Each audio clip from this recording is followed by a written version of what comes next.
if you know who he is. I'm sure you do. I mean, everybody knows Fred Rubino. I'm going to share something with you guys and see if you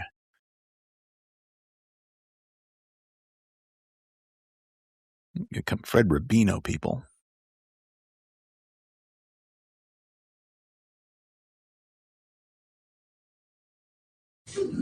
I told my grandmother, because I saw a mouse in the kitchen, I said, Grandma, I need some cheese for a mouse trap. That night, she made a vat of fresh mozzarella. I look in the mouse trap the next day, there's a little wedge of mozzarella with a little slither of basil on top, some olive oil. The mouse was with us for 8 months. He died of a heart attack. She loved that fucking mouse.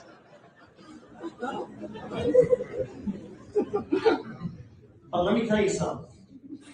When you saw the world through Grandma's eyes, it was a different world. Right? She saw the world differently. I remember I was 15, I'm walking down the block with her. I go, Grandma, see that guy just got out of jail, armed robbery. But maybe he wasn't hungry. Grandma, you see that girl? Slept with every guy on the block. But maybe her father no show her no love. Grandma, look, chicken cutlets are up 2 cents a pound. Go and do on this That's very true, man. See, that's relatable humor. He hits home. That was Fred Rubino. He's a very, very funny guy. Looking forward to having him on the show. This is a really interesting, diverse show, if you think about it. I mean, we have entrepreneurs on the show. We have Hollywood agents on the show. We got comedians coming on the show. I have mobsters coming on the show from back in the day. I got a guy, Larry Mazza. You know Larry. He was with the Colombo family. He was great. He was with Greg Scarpa back during the Colombo War. He's coming on the show. He wrote a book called The Life. He'll be on the show. Got Gios Aretos, good friend of mine from Vegas, big-time real estate investor out there. Also a motivational speaker. He's got his own show, Blowout Growth, I believe is the name of it. He'll be on the show soon, I think next week. We got Bill Branca coming back to the show, and then I got Aaron Wexler coming to the show, if you know her, very controversial right-wing comedian. A lot going on. Right now, How Not to Bomb is starting to make some noise. We're doing good. You can see us on Spotify, and you can go to the PariseGroup.com and check out podcasts. If you want to be a guest on the show, feel free.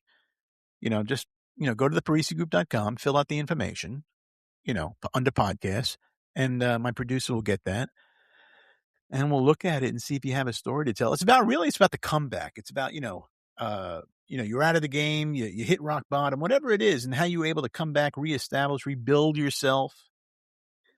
And and that's what it is. And I want to have you on if you want to be on the show. It's without a doubt. But today we're going to be talking to Fred Rubino. We're going to find out everything about Fred. I'm going to interview him. Different interview than you would normally get on a comedy podcast. We're going to touch in certain areas that you normally don't. Here he is now. I think he's going to be joining the studio. Here he comes. Hey, Fred, there he is, ladies and gentlemen. The man, the myth, the legend. I'm not able to hear you, Fred. I haven't been talking. I'm just posing right now. Okay. I just watched an OJ special, and I'm trying to do the Heisman. Where were you during the whole OJ thing? Do you remember where you were?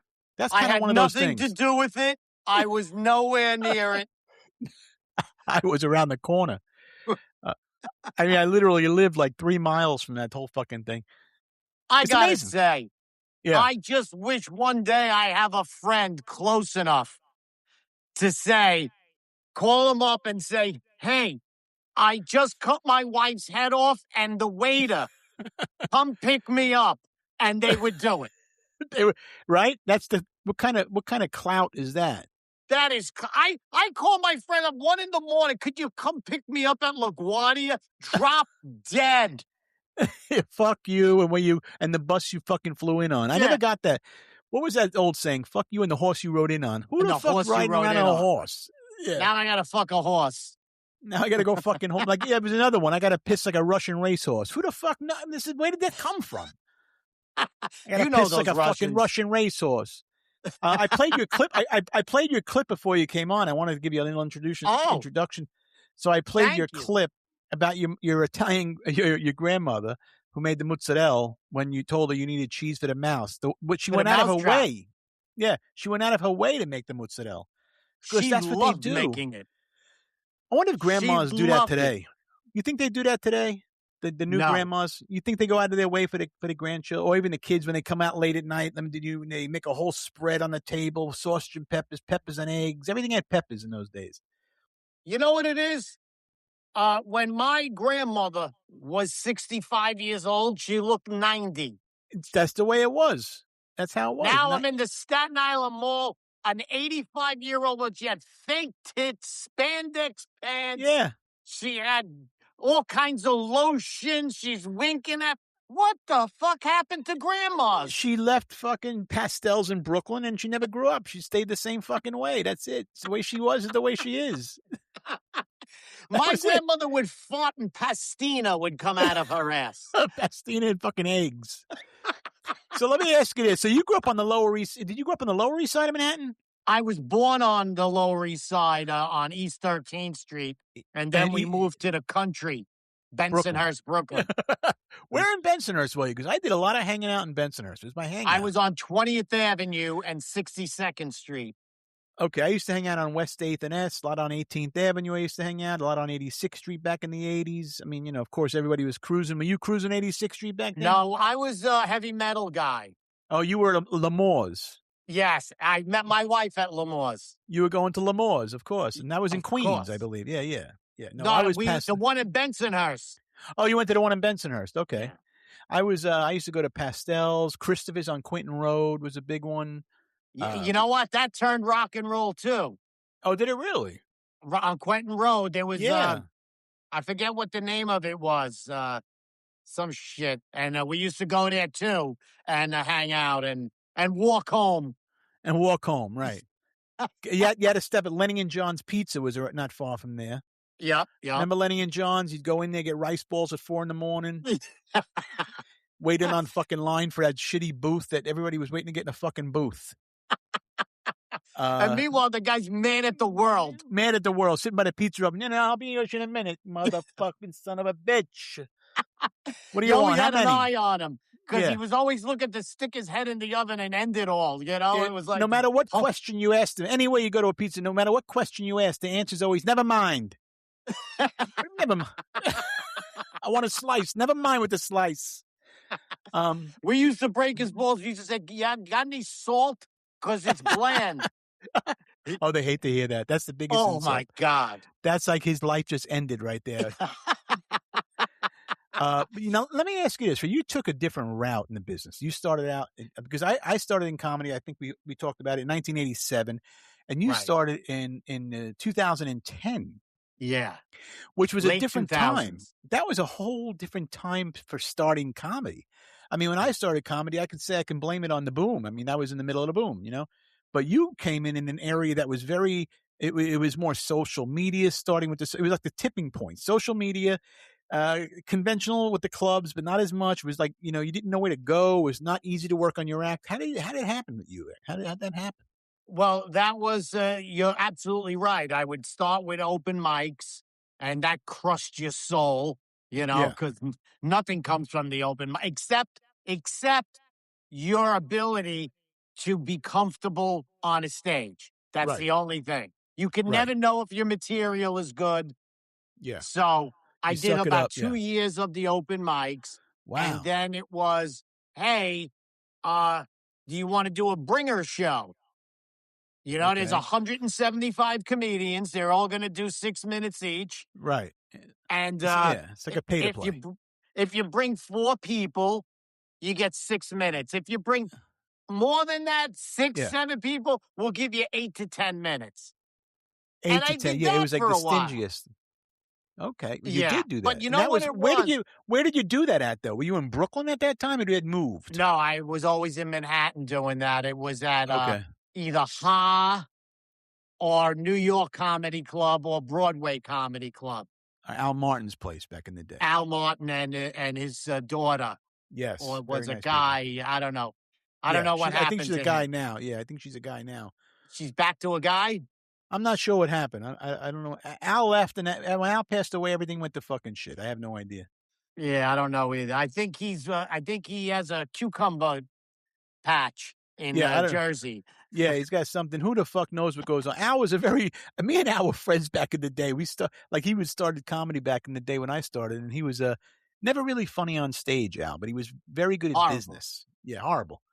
It's amazing that certain people, I just wanted stage time, and I would ask him, you're like, hey, Al, what could I do? He says, you know what you do? You pick me up with your car. Exactly. You drive me, and then at the midnight show, I'll give you 10 minutes at the end. Yeah. And I was like, I'm working construction. I got to be on a ladder at 7 a.m. Yeah, it ain't happening. I said, Al, this ain't going to fucking happen. When you come in at 19 or 20 and you're like, I'll do anything. When you come in at 50, you're like, fuck you, fuck you, fuck you. Yeah, exactly. So yeah, I didn't do that. So you started out, you said you were in construction, or were you in electrical? Where did you, where were you working? Construction. So you were doing private work. You weren't working for like the city. No, I was working for the union. We were doing high rises and skyscrapers and the massive renovations. And so that's what happened with the Bringers.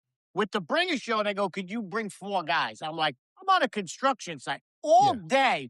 The black guys are making fun of the Chinese. The Chinese are making fun of the Spanish. The Spanish are making fun of the whites. We're all making fun of the Jews. Everything is going on. So I tell them, hey, 6 o'clock, 7 o'clock, I got a show. You want to come?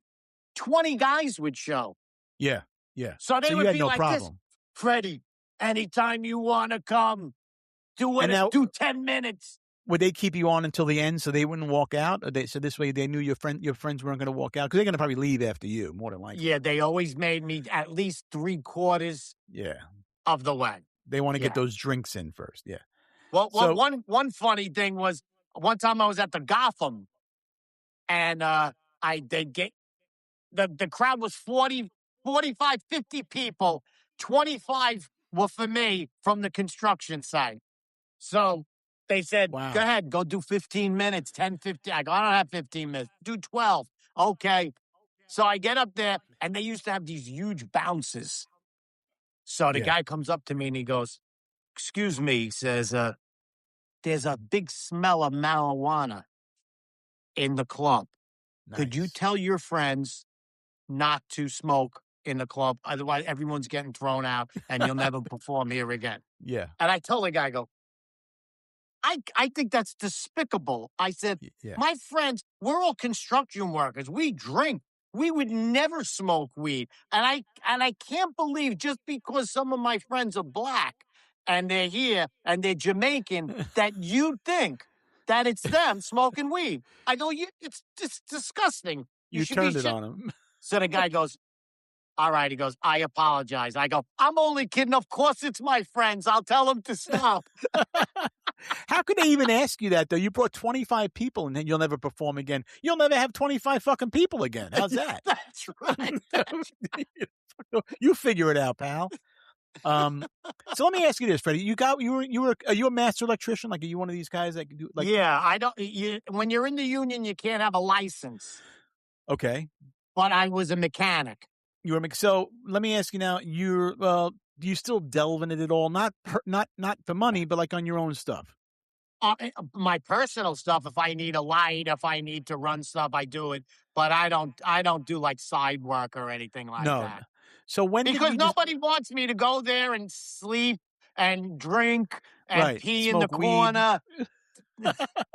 Well, then again, you started that way though. What made you decide that in 2010, that area, like, I'm going to be a stand-up comedian? Like, what even gave you the fucking inkling to do that? Like, well, I always liked to write.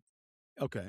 So first thing I did was like in 2005, I tried my stuff at writing and stuff, and I go, I think I can write. But then me and my son, very big fans of Seinfeld. We used to watch it together.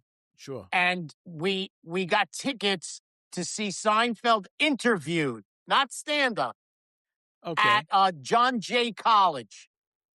Oh, nice. I It was think, like a thing. yeah, I forget who was the interviewer. Steinberg? God, I don't know. Steinberg? I don't. Was he an interviewer kind of guy? Or Yeah, oh, he was okay. big in like the 70s and 80s. Okay. So anyway, he just wrote a book. So he was interviewing him, and Seinfeld turned around. He goes, "Listen, if you think you could write comedy, give it a shot." He says to the crowd. He says, "And then if you think you could go and perform it and do it," he says, "give it a shot. You never know. You could be the next guy, doing comedy." And I said, "You know what? I'm going to give it a shot." And you did. And it worked out. Where did you go on first place? Ha. I don't know where that is. It was but- Broadway and 46th Street. Okay. It was, and I got there was like 12 people, and I was like number 11. So no Right. one was in the room except the one guy. Sure. And Been I there, was done like, that. and you know what? I was sweating bullets. My Yeah. heart was pounding. I didn't think I could even go up there. And I didn't even know the guy's name. He was an older comic he was hosting. And he just came up to me. He goes, "Dude, there's no one here. Don't worry. You're not going to get discovered.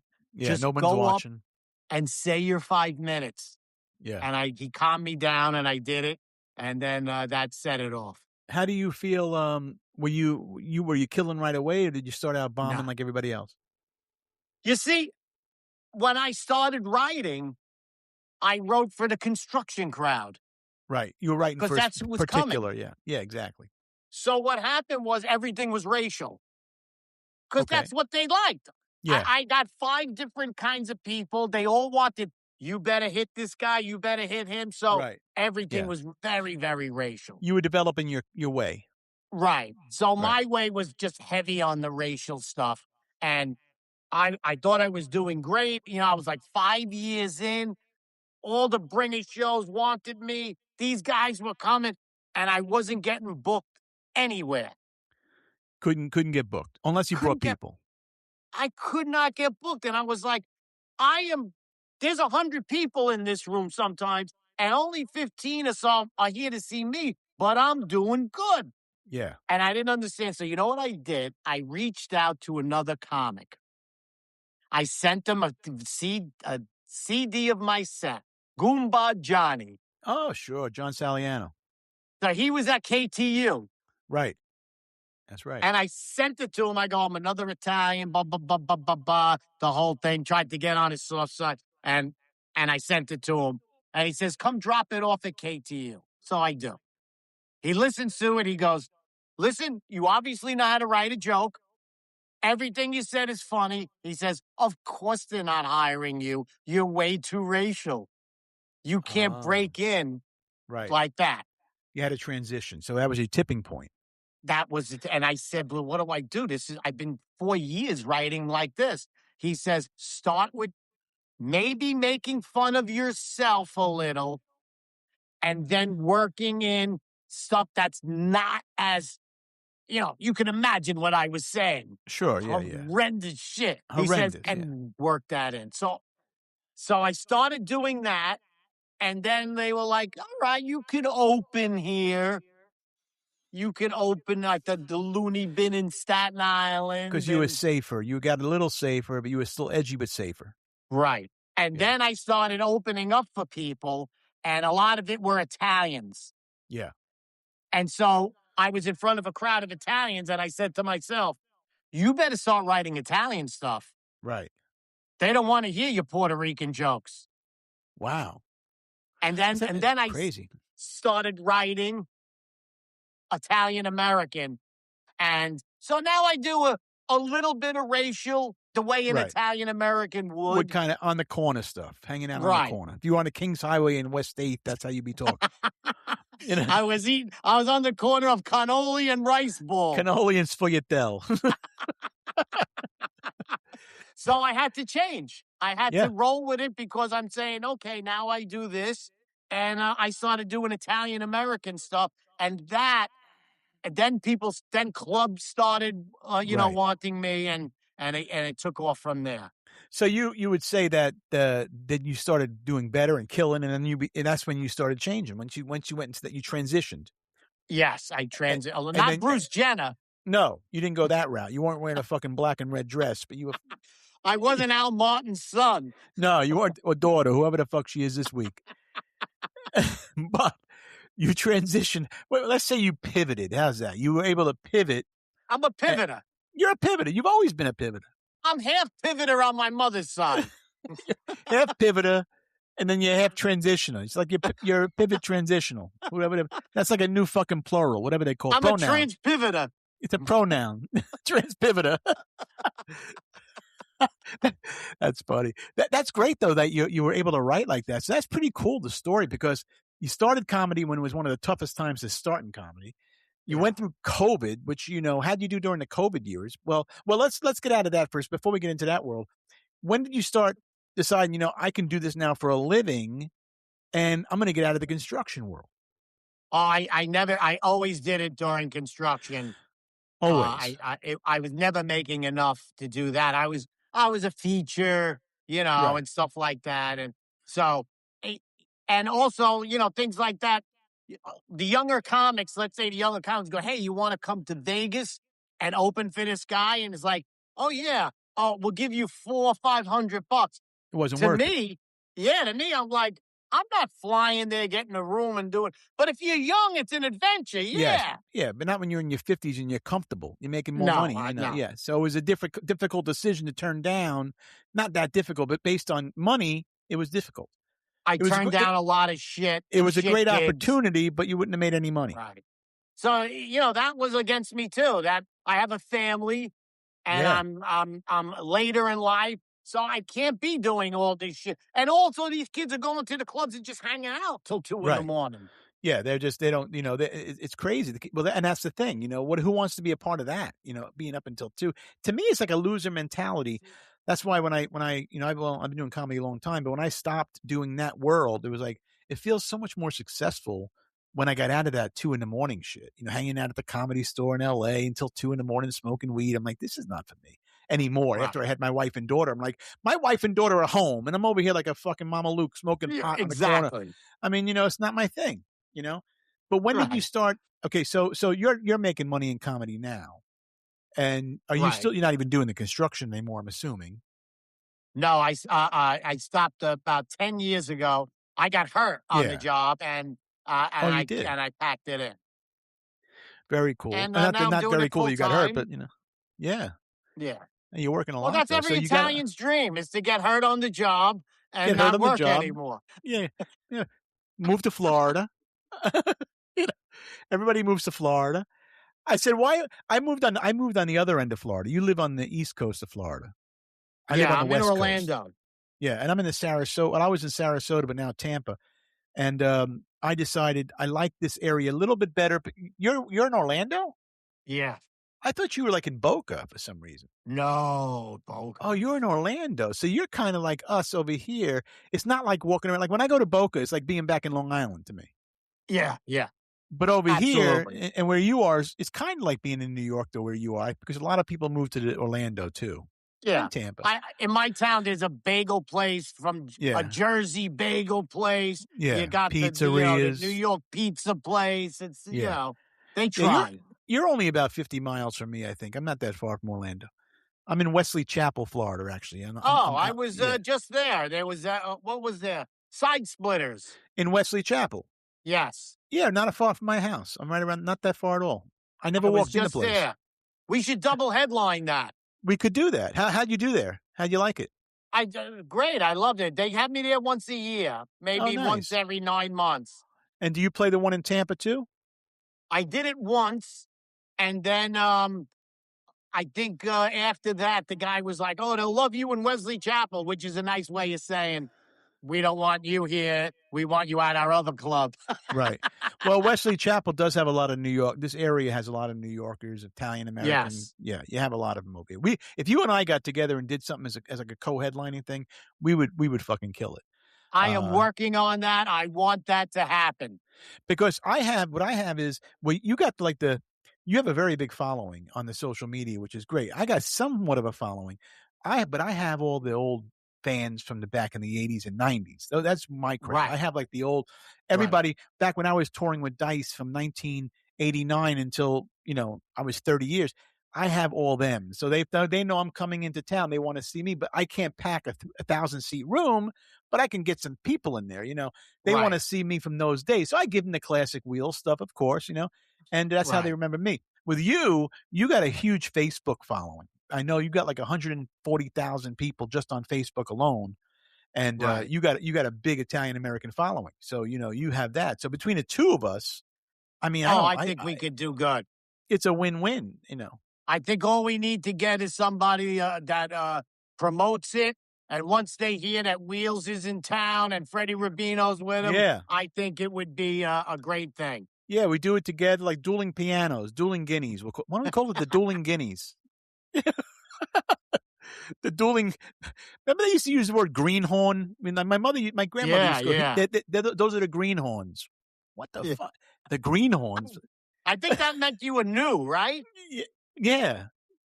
I would. You were new at it. You were a greenhorn. You were a greenhorn, but they don't use greenhorn. You're a tenderfoot. You're a fucking.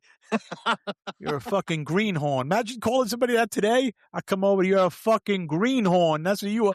That would literally scare the shit out of somebody if you called them a greenhorn. Sounds Irish. And they didn't know what it was. Like, if you didn't know what it was, and I said, you're a fucking greenhorn. Like, what the fuck is that? They would be like, I'm getting out of here. You clear a bar. Whenever Italians don't know what it means, they think it's an insult. Yes, and then everything's if you ask them what their job was, what do you mean? You worry about what my fucking job? Worry about what your job is. Never mind my job. No, but you do. We have a lot of the same. I think all Italians, we kind of grew up around the same grandmother. Same people. And when you said that about the mozzarella, it's so true. Of course, it's an exaggeration of the truth, but they really would go out of their way to do anything at any time of any day. You can walk in the house at 2 a.m. They'll wake up. They'll be a little aggravated. What happened? You okay? First, are you okay? You didn't get into an accident. And then that's it. They sit down and they'll just, within 15, 20 minutes, you're eating potatoes and eggs at the table and there's a fucking everything. It's a beautiful antipasta spread, I think I felt sorry for my grand. Every time, like you said, 3 a.m, you come home from a club. Is everything okay? Yeah. Did you have an accident? I'm like, one time I should have an accident. At least you'll be right one time. One time.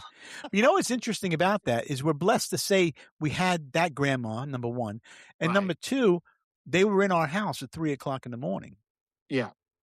Well, they lived upstairs. Everybody had the mother-daughter apartment, then the downstairs. Everybody lived. See, those are the difference between nowadays and those days. I kind of miss the days where we all knew each other. Your cousins were your cousins. Remember your cousins would come over? It was like the greatest thing in the world when they came over, Right. And your aunts and uncles were in the kitchen smoking and eating Entenmann's cake and the cousins are going fucking nuts, That's the way that was the day. Did you grow up in that environment? Yes, I did. I had my grandmother across the street, my other grandmother down the block. My uncle lived with that grandmother. My aunt and uncle lived 2 blocks away. So it was always something. You didn't stand a chance getting in trouble back in those days. Somebody was going to find out. Oh, yeah. Someone's going to see you. Yeah. Because they were outside half the day. Yeah. And you notice whenever we talk about that stuff, we talk about our mothers and our grandmothers more than we talk about our grandfathers and uncles and because if for some reason the women, the guys didn't want to be bothered. Leave me the fuck alone, Right. They want to do their thing. So the grandmothers. And I don't want to coddle the kid. Yeah, exactly. Let him figure it out on his own. He'll figure it out. But that's what the new generation, I think, is missing. I think that the new generation, and I go on Instagram, and I'm sure you see all these Italians out there doing all the influencer stuff, and it's so not real that I'm when so you look cringed by it. It so really cringy. is. It's such a fucking what are they trying to prove? Walking out like they're mobsters and in the pizza place throwing slices at somebody. It's like the Three Stooges they turned it into. And growing up, that if someone walked in and said that or acted like that, the beating that they would get just for acting like that, just to teach. It's like you're doing them some good. I'm teaching them. Yeah. Just if you did that in the neighborhood back then, you get slapped. You get slapped around. Yeah, you didn't walk around with you didn't walk around with a camera and fucking around with you're like a fucking a captain in the mob. You don't do that. Exactly. That was sacred shit. I remember having a Polaroid camera. One of my friends had a Polaroid camera, and he was taking pictures. He got it for Christmas. He went in the pizzeria. Everybody hung out at the pizzeria. He goes in there. He took a picture of the pizza man. And the pizza man goes, "Oh, let me see that." He took it, he put it on the floor, and he stepped on it. He goes, "You don't take my picture ever." I know. That was it. It was the paranoia that was in the neighborhood. You know, if there was a guy working on the pole, let's say, my friend would always go, no, he's an agent, guaranteed. Yeah. Who is that guy? Yeah. Why? I'm like, why are you worried about it? You're a gardener. You're a landscaper. Nobody's worried about what the fuck nobody's wiring your house to find out what sod you're putting down next week, you know? But they're like, it's in their head. Oh, fuck that. He's an agent. Be careful, Mike. Yeah. You know, I'll meet you around the corner. When you pick me up, don't pick me up in front of the house. I'll come around the back. Like, why?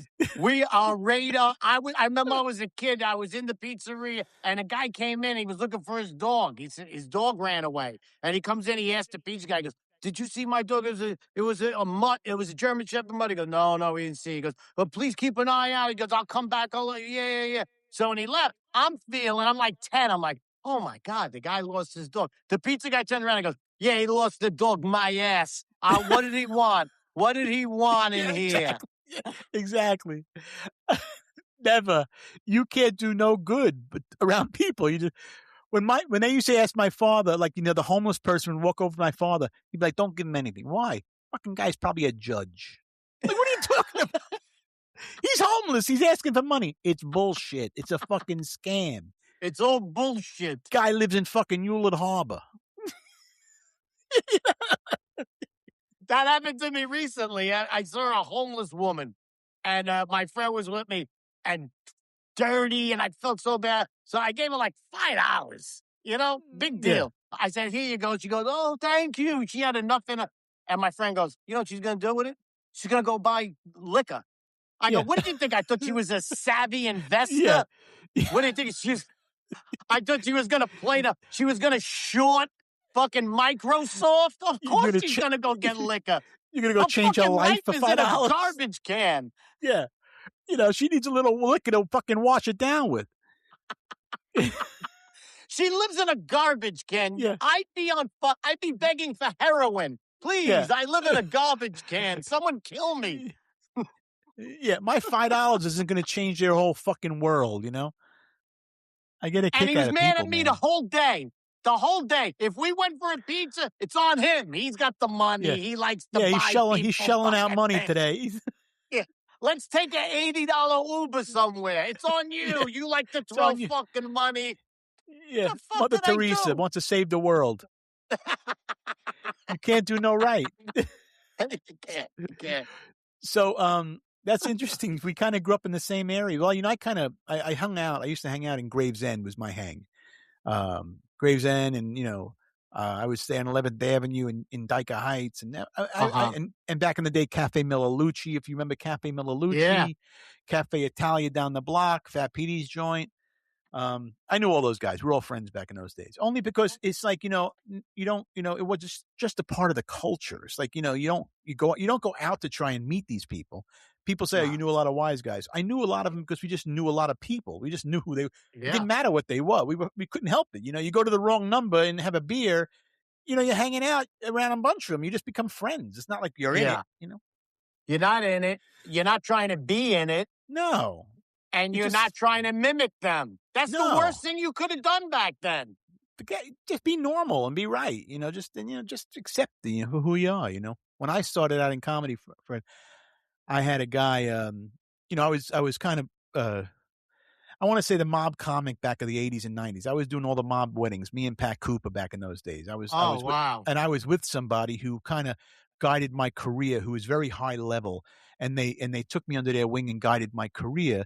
And helped me get to LA and do all that stuff. And then, you know, me and Dice got together, and then one guy kind of managed me from the neighborhood. Then, of course, I went on my own, did my own thing, and we don't communicate anymore. But so I was involved in a lot of these weddings, and that's where I kind of, you know, I've developed my Italian American following, but now they're all fucking dead.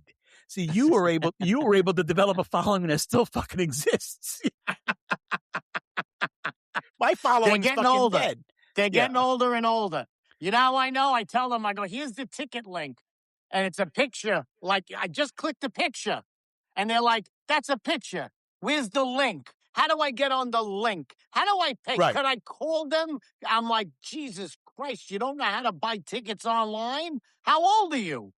Do you consider yourself pretty good with tech? I mean, I consider myself pretty good. Like, I kind of know my way around things. I'm a 5 out of 10.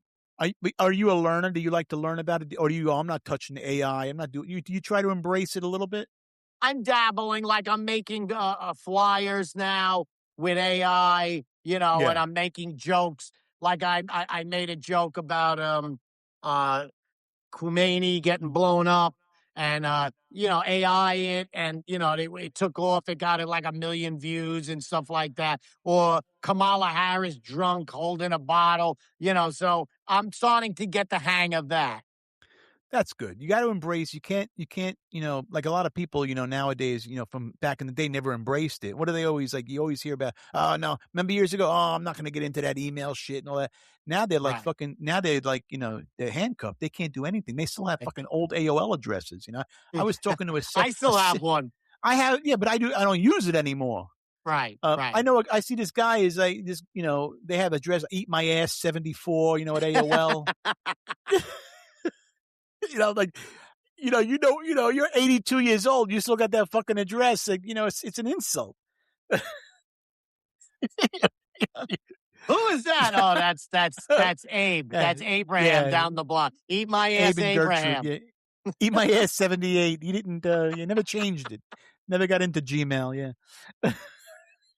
But let me ask you this. When did you decide in your career, Fred, that you're not going to bomb on stage anymore? It's not going to happen. You're going to refuse to do it. And you're just going to go forward and you're just going to be resilient. When did that happen?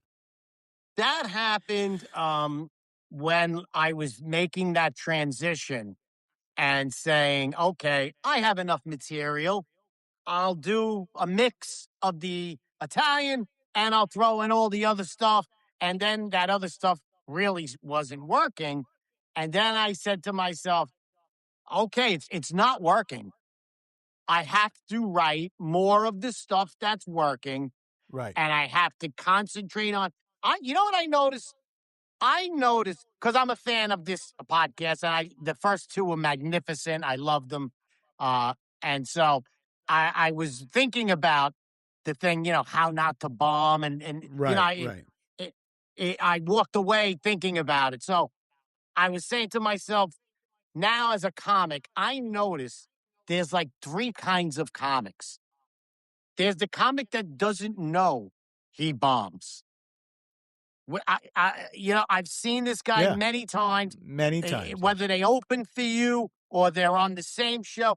And you're looking and you're going, oh, my God, this guy's going to go home and hang himself. And he comes off the stage and goes, hey, that was a good crowd. I did good. Right. Oh. Yeah. And you're like, holy shit, do you not know that you fuck? So there's the guy that doesn't know that he bombs. Right. Then there's the guy who knows that half of his set is shit, but he won't write again. He won't. Right. And he's happy with the dead spots. And that's enough for him. He's content. And then there's the guy who says, I recognize this dead spot. I recognize I got to write, and I don't want to bomb. I don't ever want to go up there and not fucking kill. Right. And those are the guys that are always like, you come back and see. And the other guys are like, he was good, but you know, he went too long. Means that he ran out of shit. He wasn't special. There was something different. You know, when there were special ones, like the ones that could just kill. Like you probably know nowadays, now being in the business so long, I mean, much like myself, I could stay away from comedy, you know, for 5 years. And if I went on stage, I'm going to kill. It's just what I do. Right. And you know, I know if a joke's going to work or not. I don't have to, you know, years ago I would say, I'm going to go work out this bit, work out this act. I go to the store at Comedy Store and work it out. Now I know if I write a bit, I know it's going to work. I just know it. And I know if it's not. So it's just you becoming to that point in your life where you just know, and that's a really cool place to be as a comedian. And I think you're basically the same way. If you stayed away from the stage, you're going to go on stage and just fucking like it was like yesterday. And you know what else I don't do? I don't say, okay, I'm going to write 20 minutes of new stuff and go up there and do 20 minutes. And I'm like, I'm only doing 50 minutes, and almost half of it is new. And if it doesn't work, I fucking bombed. I never do that. I'll introduce 1 or 2 new jokes. 3 minutes, 4 minutes of new. If it works, it stays. And I'll get rid of something else that's older. And where do you introduce that joke? Do you introduce it at the middle? It depends, because I have a flow. So I do a little bit of current events in the beginning and stuff like that. So if it's a current event thing, it'll be up front. If it's an Italian thing, it'll be like in the middle, you know, something like that. So, if it's about Florida, it's towards my Florida set. But you're always going to close strong, and you're always going to open strong. In the middle is where you're going to work and then play. Right. You're gonna, you know it's going to have fun. You'll throw in a quick one, see the response, get out of it, and go into something that works. Right. When I started comedy 38 years ago, to this day, and I'm doing comedy 38 years, I never wrote a joke on paper in my life. Wow. I just don't write. I create and I remember, and I just filter out the shit that I feel won't work, and I just remember the good shit, and I turn it into an act. But I never sat down and wrote a joke. Now, I wrote a set list down, but keywords, Starbucks, Italian grandmother, blah, blah, blah. Yeah, right? Yes, but I never wrote a complete bit of material. Do you feel are you methodical that way? Do you write the actual joke?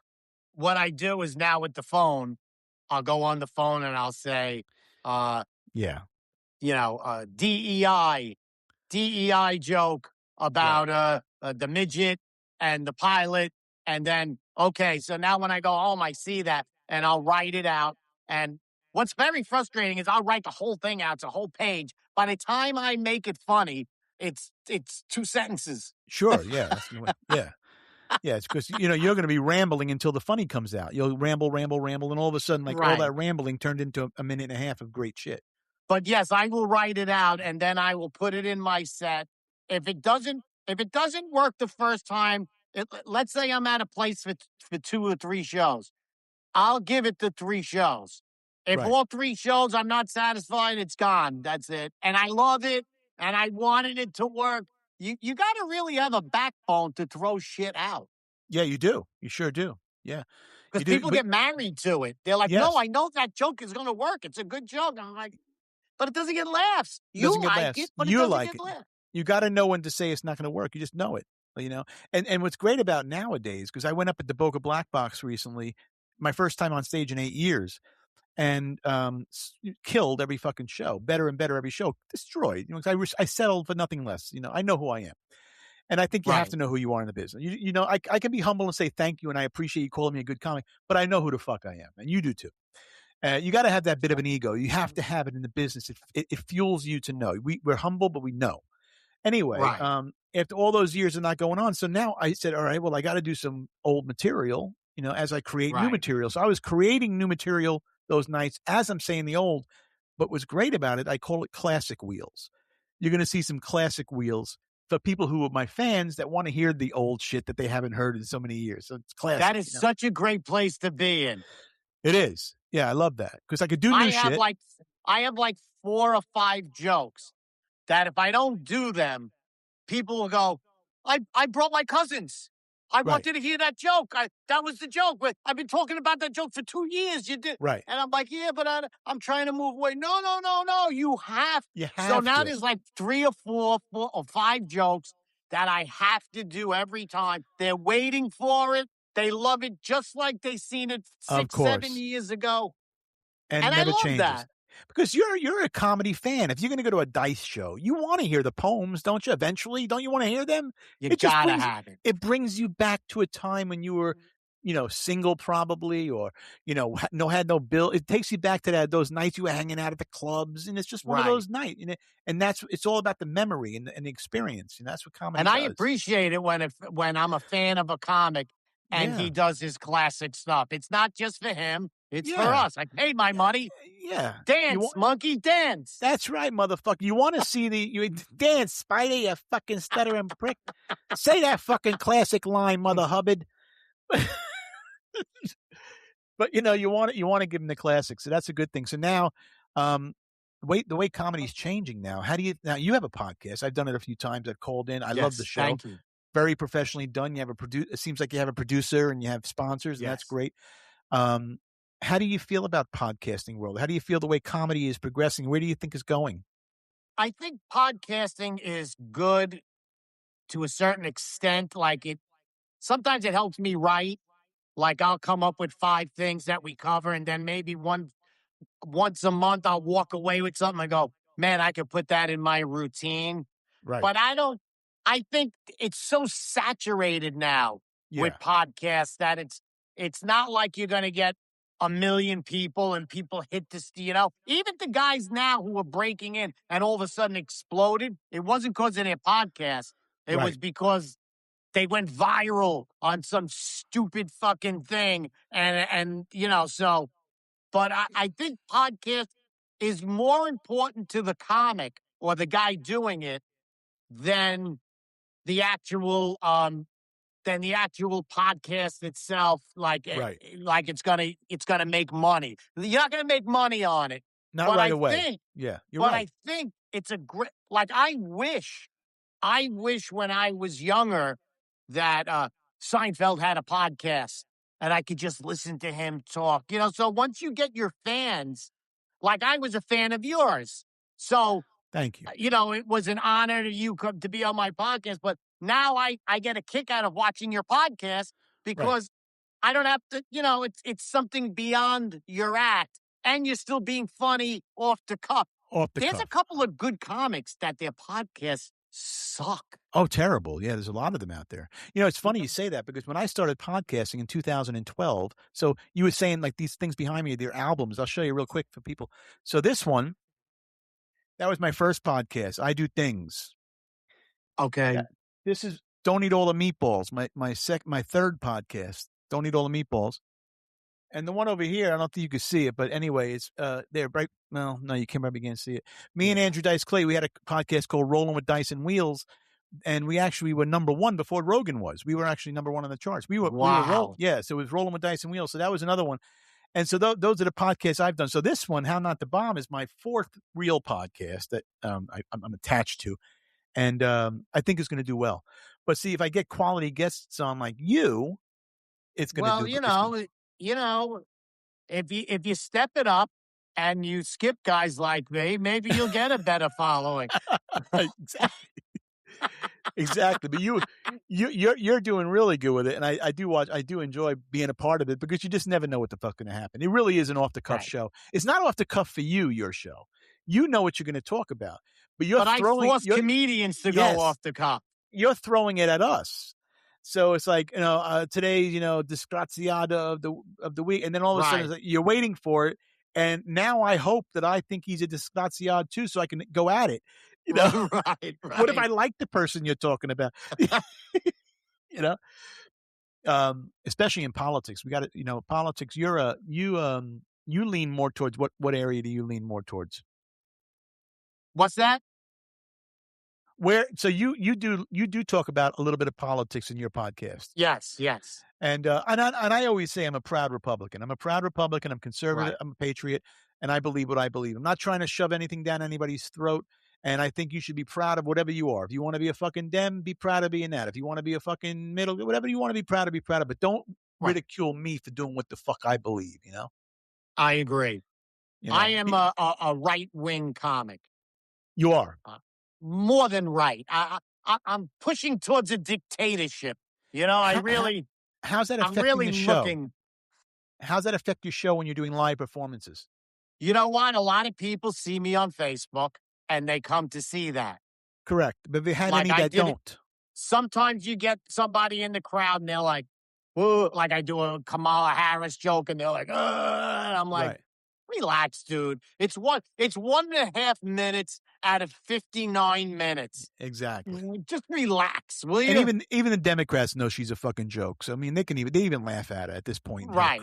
And I do a joke too about Trump, and it's like they can't tell whether I'm pro or against him because I'm just joking like with him. Right. So they like roll with that. But then when I hit him, with other shit, they're like, oh. But usually, like I said, 99% of my audience is like, yeah. And when I stand outside and people come out, they're like, you know what? It was so refreshing to hear someone who doesn't give a shit about being canceled or about this or that. I played Wisconsin a couple of months ago. How'd that work out? And the owner was even like, this town is split right down the middle, so don't lean anywhere, this or that. And I went so far one way, and they loved it. Even people who were like, one guy goes, I don't agree with everything you said, but I had a ball. Everything was funny. And I said, because you're a regular person. You're not an insane maniac. So let me touch on that. So a club owner comes over to you. Now, we're not, he's telling you, how do you feel about club owners telling you, you got to work clean, or, we don't want this, or, you got to know this, and blah, blah, blah. How do you like them dictating to you what you should do and not do? It's like the teacher in Charlie Brown. That's all I hear.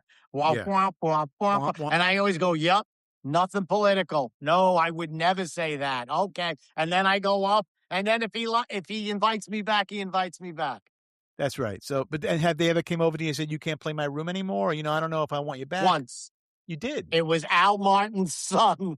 Really? Well, there you go. That tells you everything. Now, Al Martin was a big Trumper.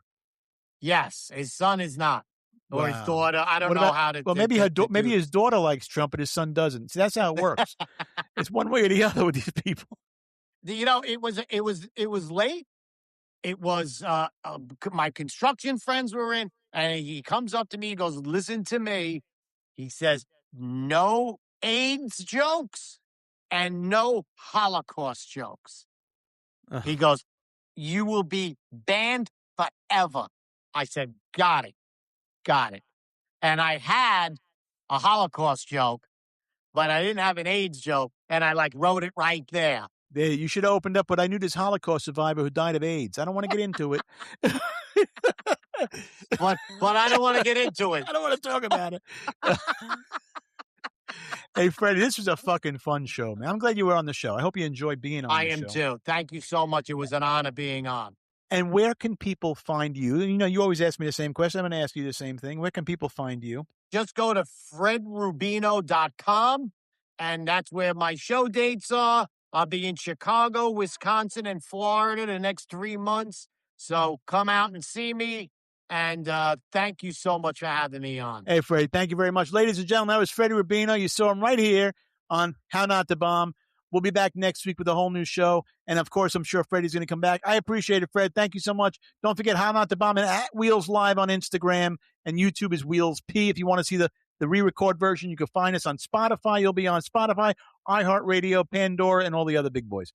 So that'll be on the rebroadcast probably tomorrow, Freddie. You can also, I'll send you the link. But thanks for being on the show, my friend. I appreciate it. And let's get together and do some fucking shows in this country. Absolutely. I'll work on that, and maybe Wesley Chapel will be first. That could be a good idea. All right, my man. Talk to you soon. Take care. Thank you. Bye-bye.